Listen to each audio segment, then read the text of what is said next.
Hello friends, அனைவருக்கும் வணக்கம். நான் தான் உங்கள் சாத்துர் சங்கர். இன்றைக்கி நம்மளுடைய சேனலில் நம்ம என்ன வீடியோ பார்க்க போகிறோம்னா, சிவன் பார்வதி நம்ம கட்டிகிட்டு இருக்கோம் சொல்லி பார்த்தீங்களா, ட்ராயிங் பண்ணி வீடியோ பண்ணியிருந்தேன். இப்போ பார்த்தீங்கன்னா, இது நம்ம எல்லாமே கட்ட ஆரம்பிச்சாச்சு. கிட்டத்தட்ட பாதி வேலை எல்லாமே முடிஞ்சிச்சு. இன்னும் இந்த கை மட்டும்தான் கட்ட வேண்டியிருக்கு பாருங்க. இவ்வளோ தான் கட்ட வேண்டியிருக்கு. இன்றைக்கி கிட்டத்தட்ட அநேகமாக வேலை முடிஞ்சிரும்னு நினைக்கிறேன். எல்லாமே கட்டி முடிச்சாச்சு. பார்த்தீங்களா, இதனுடைய படம் எப்படி இருக்குது அப்படிங்கிறதையும் கீழே மறக்காமல் கமெண்ட்ல சொல்லுங்கள். ஃபேஸ் பாருங்கள், ஃபேஸ் எவ்வளோ இதாக இருக்கான்னு பாருங்கள். கிட்டத்தட்ட நெருக்கி எல்லா வேலையும் முடிஞ்சிச்சு.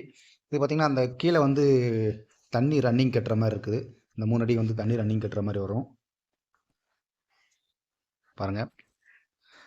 அடுத்தது பார்த்திங்கன்னா, நம்ம திருப்பதி ட்ராயிங் பண்ண போகிறோம். அதுக்காக நம்ம ப்ரேம் அடித்து வச்சுருக்கோம். அதுவும் பண்ண பிறகு ஒரு சூப்பரான வீடியோவில் சந்திப்போம். நன்றி, வணக்கம்.